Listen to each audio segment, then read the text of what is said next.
আল্লাহ নবী বলছেন, আমার দুই শ্রেণীর মানুষ জাহান্নামে যাবে, আমি তাদের দেখিনি। আমার উম্মতের দুই শ্রেণীর মানুষ জাহান্নামে যাবে, আমি তাদের দেখিনি। তার এক শ্রেণীর মানুষ তুমি, আর এক শ্রেণীর মানুষ তোমার বোন। তোমার বাপকে প্রথমে নাকচ করেছি।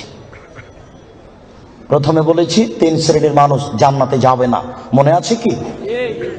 তিন শ্রেণীর মানুষ জান্নাতে যাবে না, তার মধ্যে তোমার বাপ আছে। এবার তোমাকে নাকচ করছি, তারপরে তোমার বোনকে নাকচ করার পরে আলোচনা করব।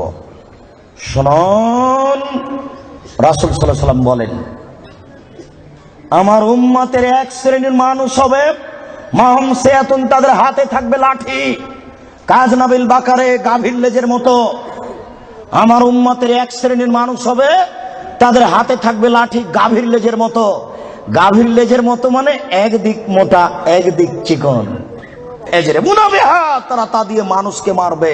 এই ছেলে, তুমি ঢাকা বিশ্ববিদ্যালয়ে ভর্তি হয়েছো, তোমাকে দেখছি তুমি লাঠি নিয়ে ছুটে যাচ্ছ, তোমার আগে আগে কিছু লোক পালিয়ে চলে যাচ্ছে, তোমার হাতে লাঠি কাপুরুষ। তুমি এখানে কি বিদ্যা শিক্ষা অর্জন করতে এসেছো? তুমি চোর, তুমি ডাকাত, তুমি শয়তান। তোমার ভিতরে কে বিদ্যা রয়েছে? তোমাকে যদি আমি মূর্খ প্রমাণ করতে না পারি, আমি জাতির সামনে বক্তব্য দেব না। তোমার হাতের কাল লাঠি, তুমি বলো। তুমি এসেছো চাঁপাইনবাবগঞ্জ থেকে পড়াশোনার জন্য, তোমার হাতে কেন লাঠি? কি দেখাতে চেয়েছো তুমি? বলো কি তুমি, তোমার হাতে কেন লাঠি? তুমি মানুষকে মারো দিন রাত, তোমাকে দেখতে পাচ্ছি পেপার পত্রিকায়।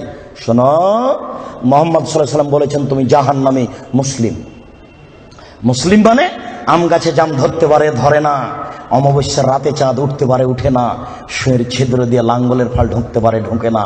শুঁয়ের ছিদ্র দিয়ে লাঙ্গলের ফাল ঢুকে যেতে পারে, আম গাছে জাম ধরে যেতে পারে, অমাবস্যার রাতে চাঁদ উঠে যেতে পারে, এগুলো ঘটে যেতে পারে। যেই কথা বলছি সেই কথাতে সন্দেহ আছে বলে কিয়ামত পর্যন্ত চেষ্টা করলে সরিষা ঢোকানো যাবে না। যা বলছি তাই থাকবে, তার নাম মুসলিম। তোমার হাতে কেন লাঠি? তুমি জাহান্নামী। এই কথা মুহাম্মদ সাল্লাল্লাহু আলাইহি ওয়াসাল্লাম 1450 বছর পূর্বে বলেছেন।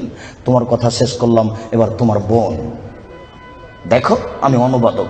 দেখো তো, মনে হচ্ছে যে তোমাকে আর তোমার বোনকে আর তোমার মাকে দেখে দেখে আল্লাহ নবী বলছেন, অথচ আল্লাহ নবী বলছেন যে ওরা জাহান্নামী, ওদের আমি দেখিনি। ওরা জাহান্নামী, ওদের আমি দেখিনি। ওরা জাহান্নামী, ওদের আমি দেখিনি। দুই, নিসাউন, মহিলা, কাশে এতন, কাপড় পরে থাকবে, আর এতন, উলঙ্গ। দেখো তো তোমার বোনের সাথে মিল খাই কিনা। আমি আবার অনুবাদ করি। নিসাউন, মহিলা, কাশে এতন, কাপড় পরে থাকে, আর এতন, উলঙ্গ। কাপড় পরে উলঙ্গ হয়, এ কথা মুহাম্মদ সাল্লাল্লাহু আলাইহি ওয়াসাল্লাম বলছেন। তুমি এখন বুঝো সেটা কেমন। তুমি দেখতে পাও না, একটু আগে সূচনাতে বললাম, তোমার বোনের গেঞ্জি জাতীয় পায়জামাটা তুমি দেখো না, তোমার বাপ দেখে না। বাপ বেটা কি লজ্জা বেঁচে খেয়েছো? তোমার বোন কি লজ্জা বেঁচে খেয়েছে?